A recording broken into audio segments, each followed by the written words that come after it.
Welcome to Al Hadi Foundation School.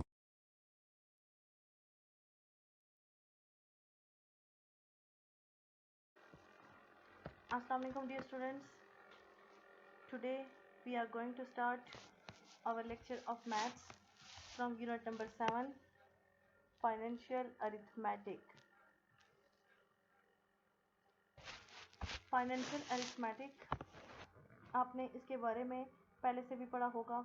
कुछ books आपने class 5 में कुछ क्वेश्चंस किए होंगे जिसमें आपने कॉस्ट प्राइस, सेल प्राइस, इस तरह की चीज़ें, लॉस प्रॉफिट फाइंड की होंगी। इसको हम कहते हैं financial arithmetic.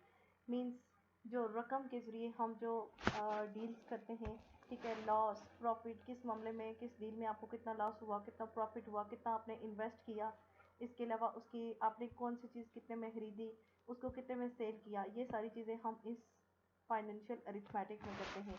In this unit we will learn, इस यूनिट में हम क्या क्या सीखेंगे, इस यूनिट के जो कुछ इंपॉर्टेंट कंटेंट्स हैं वो क्या हैं, about the use of unitary method, unitary method के इस्तेमाल सीखेंगे to perform arithmetical calculations. Arithmetical जो कैलकुलेशंस हैं उनको परफॉर्म करने के लिए हम यूनिटरी मेथड सीखेंगे कि उसको कैसे यूज़ करेंगे to perform calculations involving percentages. और कैलकुलेशंस को परफॉर्म करने के लिए परसेंटेज को इन्वॉल्व करेंगे। कैसे?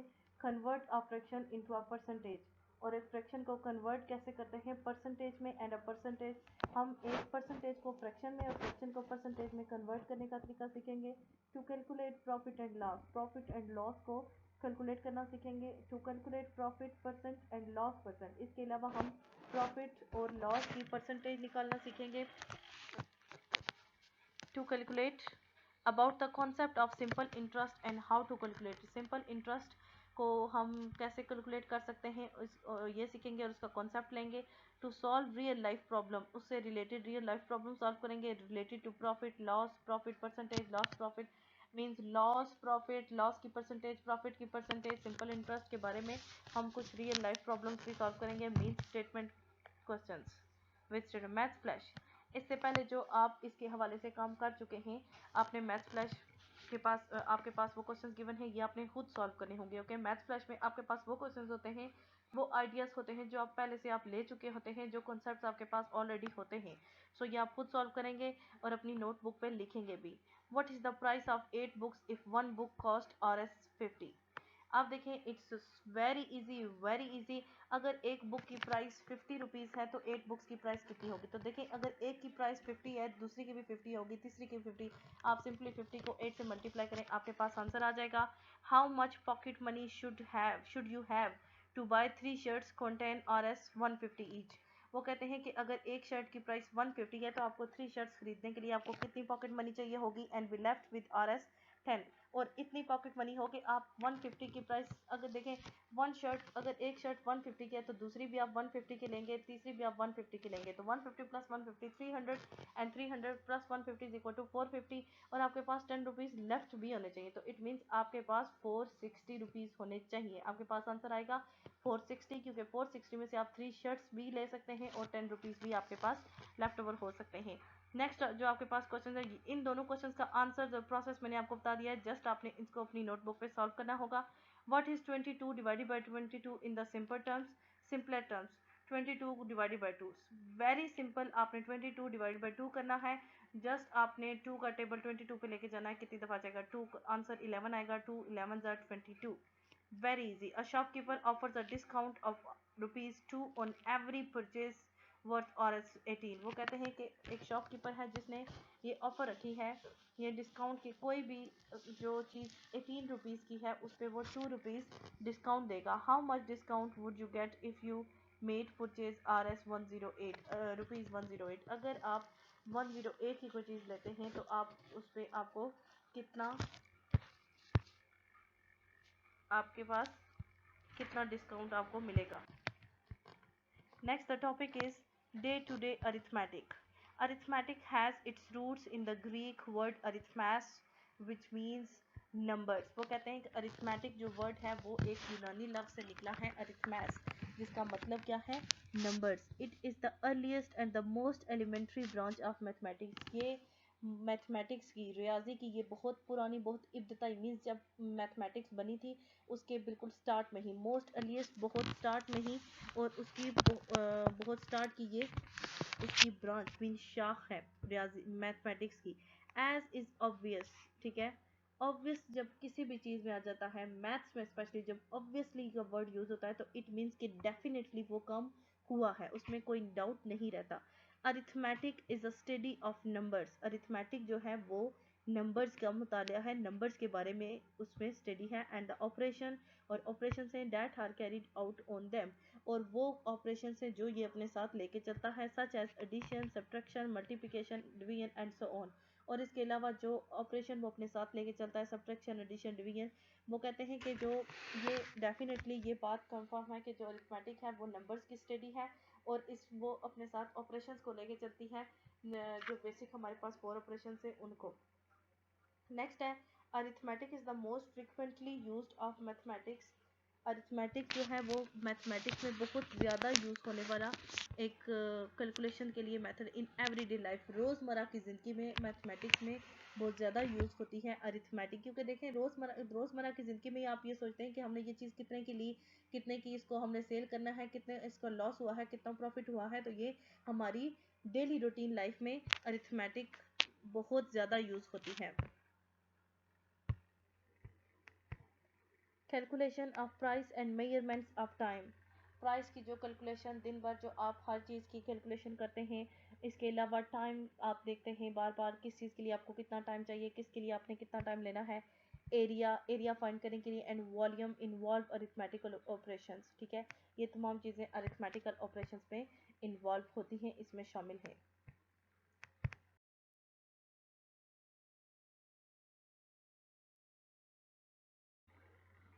Next page number 96, simple arithmetic calculations are used in many day-to-day transactions such as determining the price of goods we wish to purchase।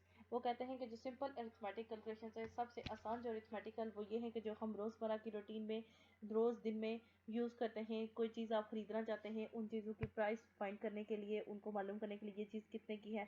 The unitary method is perhaps is the most frequently and use principle of arithmetic in all calculations, arithmetic की तमाम calculations में वो कहते हैं कि unitary method एक ऐसा method है जो सबसे ज़्यादा शायद यूज़ होता है, इसका असूल, इसका रूल सबसे ज़्यादा यूज़ होता है। To be good in other branches of mathematics, दूसरी तमाम ब्रांचेस के मुकाबले में, it is important to master the basic step arithmetic, सबसे जो उसका बुनियादी स्टेप है ये उसके लिए लिया जाता है। अरिथमेटिक में सबसे बेसिक क्या है? Unitary method. सो पढ़ेंगे हम द यूनिटरी मेथड के बारे में। द यूनिटरी मेथड क्या होता है? The unitary method is use to find the value, the unitary method होता है वो वैल्यू फाइंड करने के लिए यूज होता है। Attach to individual object, individual होता है अलग अलग, सेपरेट।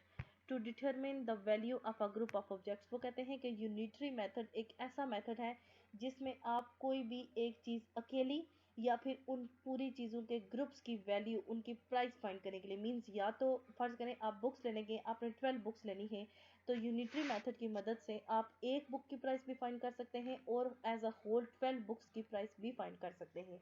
यूनिटरी मेथड की ये डेफिनेशन आपने लिखनी भी है और याद भी करनी है। ओके, अपनी नोटबुक्स में 7A से पहले आपने यूनिटरी मेथड की डेफिनेशन लिखनी है। एग्जाम्पल है आपके पास, example 1 is Yasmeen has purchase 6 packets of biscuits, Yasmeen ने 6 बिस्किट्स के पैकेट्स परचेज मीन्स खरीदे हैं, ऑफ इक्वल वैल्यू, जिनकी वैल्यू, जिनकी प्राइस इक्वल है, ऑफ RS 20 रुपीज़ कितने हैं? 20। हर friend Shami wants to pay for 3 packets and take them home, उसकी जो फ्रेंड है वो चाहती है कि वो 3 पैकेट्स की प्राइस वो पे कर दे और पेमेंट वो कर दे और 3 पैकेट्स वो अपने साथ ले जाए। ओके, सोल्यूशन मीन्स आपने इनमें 3 पैकेट्स की अलग से प्राइस फाइंड करनी होगी और 6 की अलग से। The first step is to find the cost of 1 packet, first of all आपको 1 पैकेट की कॉस्ट फाइंड होनी चाहिए। Looking at the bill for 12 packets, first of all आप 12 पैकेट्स के बिल को देखें कि वो कितना बनता है 12 पैकेट्स में से।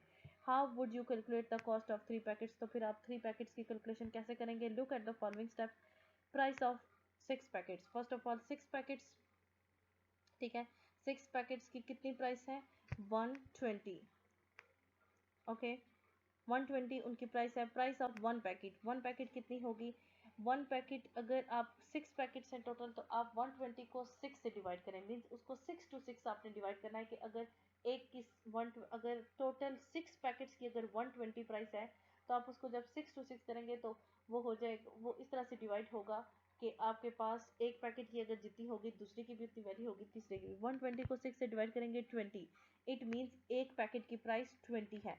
एक 20 की है दूसरे की भी 20 है 40 तीसरे की भी 20 है 60 फोर्थ वन की भी 80 and fifth one 100 and six की जब होगी 120 इट मीन्स 6 पैकेट्स हैं और 20 रुपीज़ के और 6 पैकेट्स की एज अ टोटल प्राइस कितनी है 120। तो प्राइस ऑफ 3 पैकेट्स कैसे होंगे 20 मल्टीप्लाई 3 एक की अगर 20 है तो 20 को आप 3 से मल्टीप्लाई करें क्योंकि अगर एक पैकेट 20 का है तो सेकंड वन भी 20 का है थर्ड वन भी 20 का है 20 को आप 3 से मल्टीप्लाई करेंगे ऑटोमेटिकली आपके पास 3 पैकेट्स की प्राइस आ जाएगी और आपके पास आंसर आता है 60। शमी नीड्स टू पे यास्मीन RS ₹60 फॉर 3 पैकेट्स। तो जो शमी है उसको 3 पैकेट्स की जो प्राइस उसको करनी पड़ेगी पेमेंट करनी पड़ेगी वो होगी 60। और यहाँ पे आप ये जो लिखा हुआ है the first step is to find the cost of one packet, ये इसका ये मतलब है कि एक पैकेट की प्राइस आपको फाइंड होगी तो वो 3 पैकेट्स की प्राइस पेमेंट करेगी।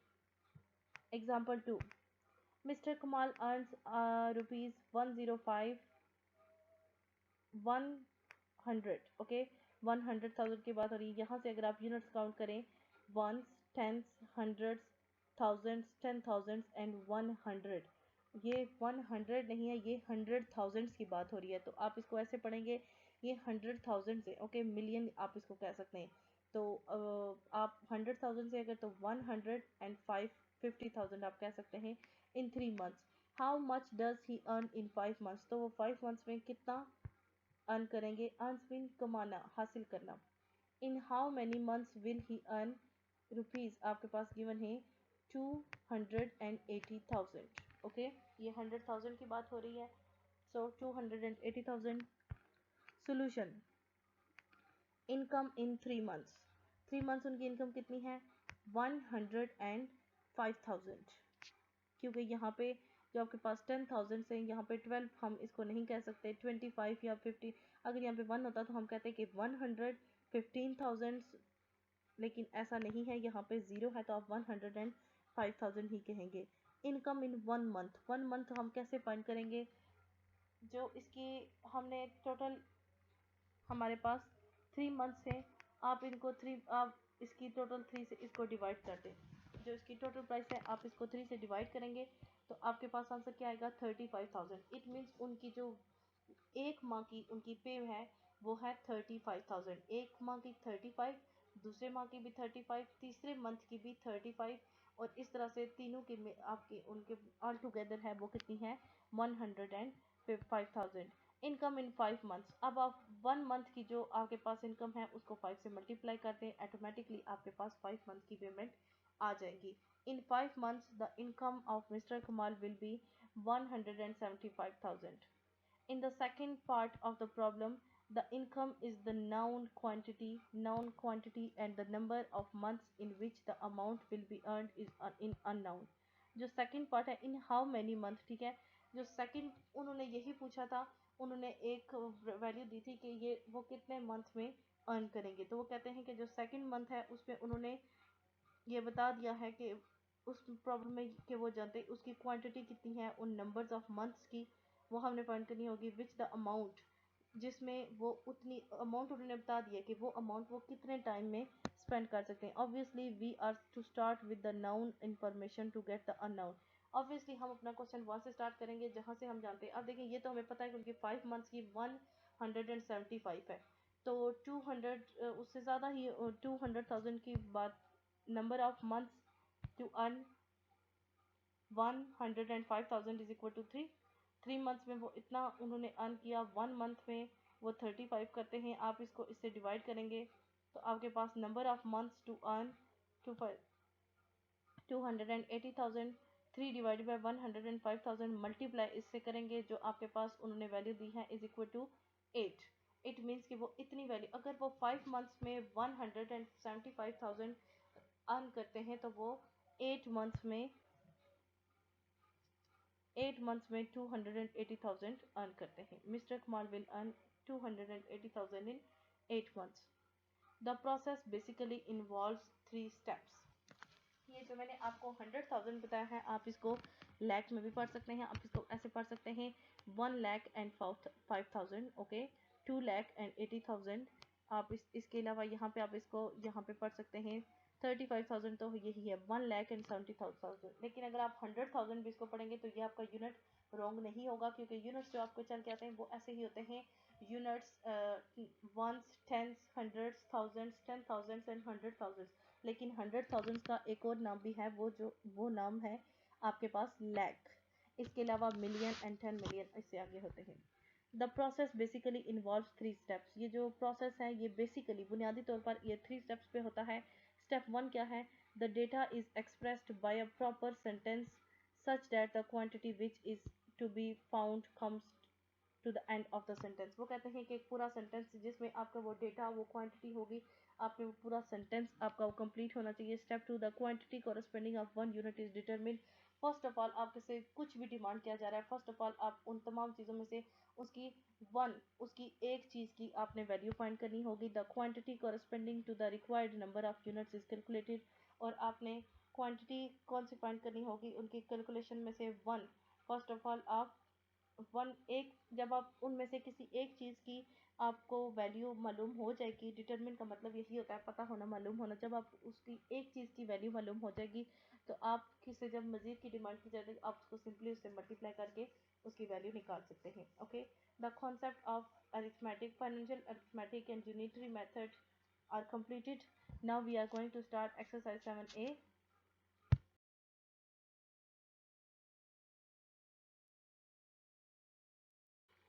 Now we are going to start solve exercise 7a of chapter 7 financial arithmetic.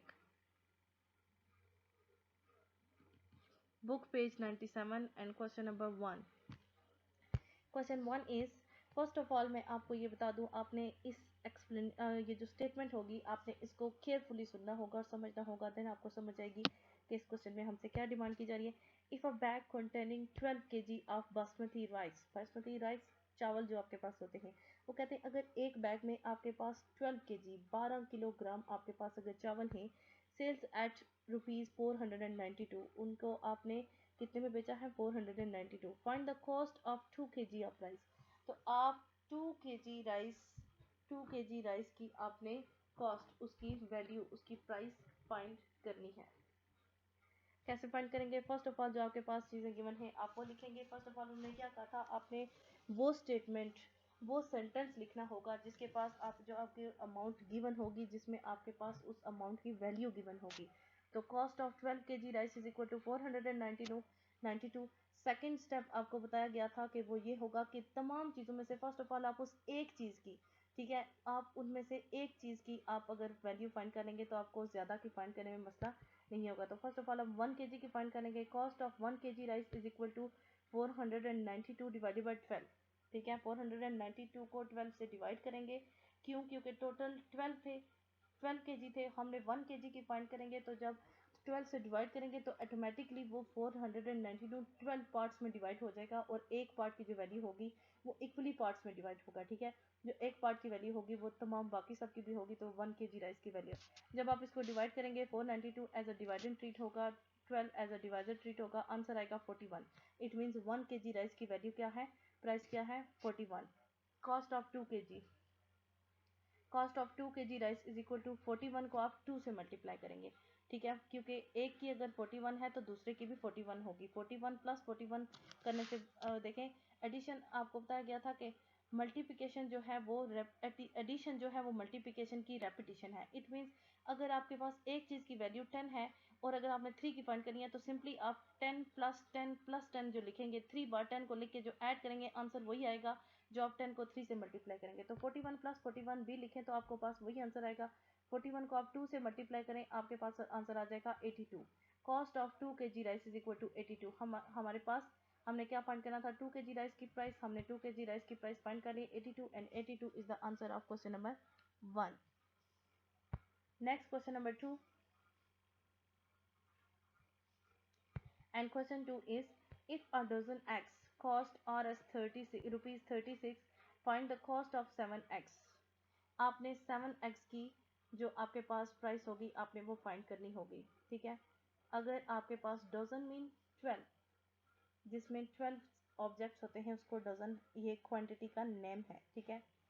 तो डजन एक्स उनकी वैल्यू कितनी है 36, आपने 7 एक्स की फाइंड करनी है। फर्स्ट ऑफ ऑल आपके पास पहला स्टेप क्या था, आपने वो क्वांटिटी लिखनी है जो आपको फाइंड है, जिस पे आप बेस करते हो question. Cost of dozen X means 12 X equal to 36, ठीक है।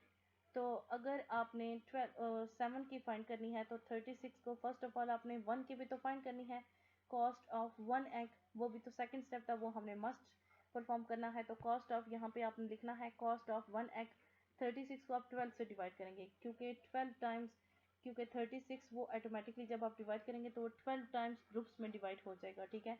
जब आप डिवाइड करेंगे ये एज अ डिवाइडेंड, ये एज अ डिवाइजर ट्रीट होगा। 12 3 ज़ा 36, ओके। 12 3 ज़ा 36 आपके पास आ जाएगा एंड कॉस्ट ऑफ 1 एग आपके पास आ जाएगी 3।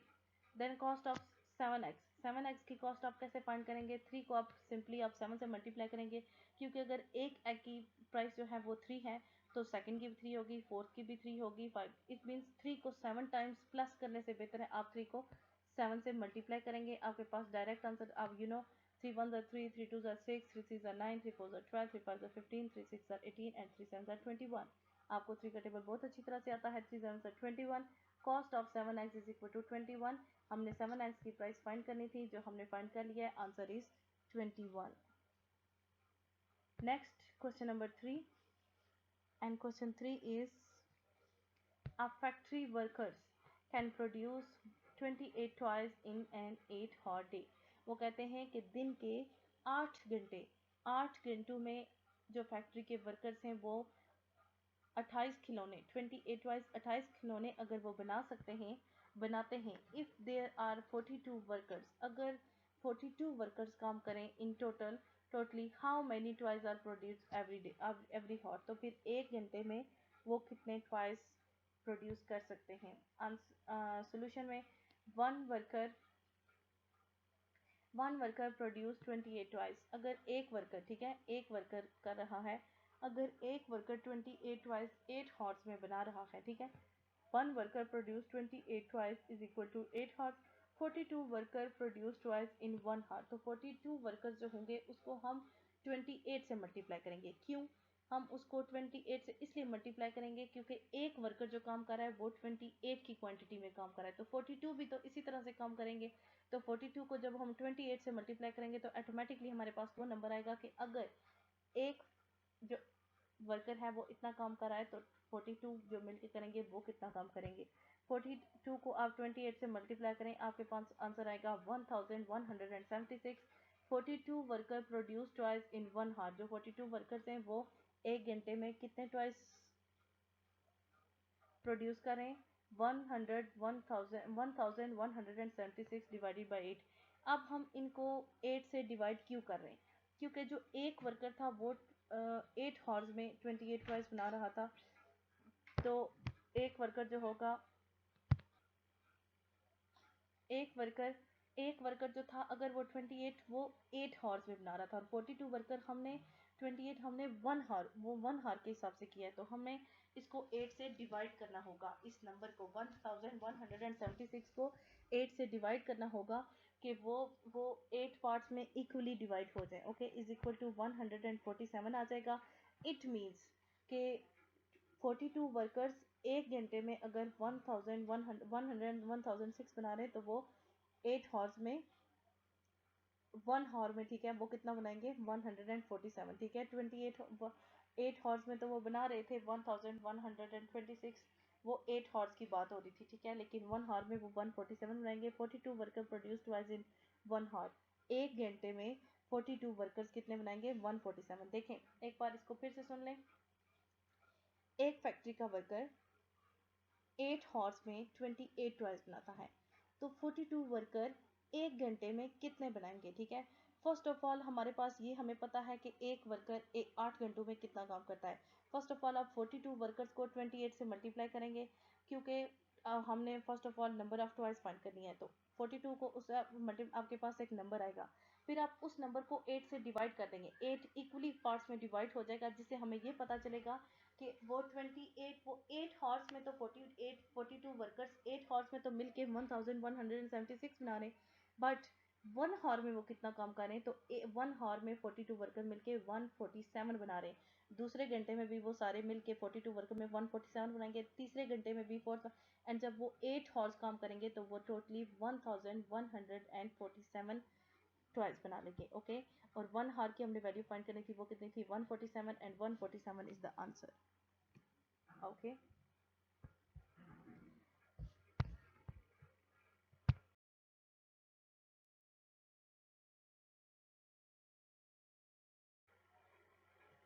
पेज नंबर 2 आपको प्रीवियस स्लाइड में एक्सप्लेन किया जा चुका है। Now we are going to solve question number 4। इस क्वेश्चन को इस यहाँ से कंटिन्यू करने के लिए हमने ये पेज आप अटैच किया है। Question number 4 is the fastest man in the world can run 100 metre इन 9 सेकेंड। वो कहते हैं कि दुनिया का तेज तरीन आदमी, दुनिया का जो आदमी जो सबसे तेज भाग सकता है, वो तेज तरीन उसकी रफ्तार कितनी है? 100 मीटर पर 9 सेकेंड। ठीक है, तो 9 सेकेंड में वो 100 मीटर वो भाग सकता है। How fast can be run in 1 minute and 2 seconds? Okay, अगर वो 9 सेकेंड्स में 100 मीटर्स फाइंड कर रहा है, रन कर रहा है, तो 1 मिनट एंड 2 सेकेंड्स में कितना उसके फासला तय कर लेगा? The fastest man can run in 9 second. 9 seconds में वो कितना फासला तय करता है? 100 metre. The fastest man can run in 1 second. 1 second में वो कितना कर लेगा? अगर वो 100 को अगर आप 9 से डिवाइड करेंगे तो वो 9 टाइम्स डिवाइड हो जाएगा, आपके पास आंसर आएगा 11.1 मीटर। वो 1 सेकेंड 9 सेकेंड में वो 100 मीटर फासला तय कर रहा है, और 1 सेकेंड में वो 11.1 मीटर फासला तय कर रहा है। ठीक है, 1 सेकेंड में 11.1, सेकेंड 2 सेकेंड में वो करेगा कुछ 22 समथिंग, फिर थर्ड वन में 33 समथिंग, इस तरह 11 के टेबल से अगर आप जाएंगे तो 9 में वो देखिए वो 100 कर रहा है। ठीक है, पॉइंट्स की बात हो रही है तो साथ में 100 तक भी जाएगा। The fastest man can run in 1 minute and 2 seconds. Okay, 1 minute first of all हमने ये देख, सेकेंड्स की बात हो रही है, 1 मिनट में सेकेंड्स कितने होते हैं? 60। ओके, तो आप फर्स्ट ऑफ ऑल आप ये चेक करें, 11.1 वो 1 सेकेंड में भाग रहा है। ठीक है, मल्टीप्लाई 62, ये उसकी स्पीड है जो उसने 1 सेकेंड में करना है। उसको हम मल्टीप्लाई किससे करेंगे? 1 minute and 2 second. 1 minute and 2 second को मैंने 62 क्यों लिखा है? 1 मिनट में 60 सेकेंड्स होते हैं, 60 सेकेंड प्लस 2 सेकेंड हम करेंगे तो देखें 1 minute 60 second plus 2 second, 60 plus 2 62, तो 11.1 मल्टीप्लाई 62, 1 सेकेंड की जो उसकी रन स्पीड है और जो उसकी 1 मिनट एंड 2 सेकेंड की रन स्पीड है, उनको मल्टीप्लाई करेंगे 688 आ जाएगा। The fastest man run in 1 minute and 2 seconds वो कितनी है? 688 मीटर। ओके, अगर वो 9 सेकेंड्स में 100 मीटर वो तय कर सकता है, रन कर सकता है, तो वो 1 मिनट एंड 2 सेकेंड्स में वो कितना रन करेगा? 688 metre. Answer is 688 metre. Question number 1 to 4 are completed of exercise 7A। Next lecture में हम इंशाल्लाह क्वेश्चन नंबर 5 से स्टार्ट लेंगे। आज के लिए इतना ही काफ़ी है। ओके, अल्लाह हाफिज़।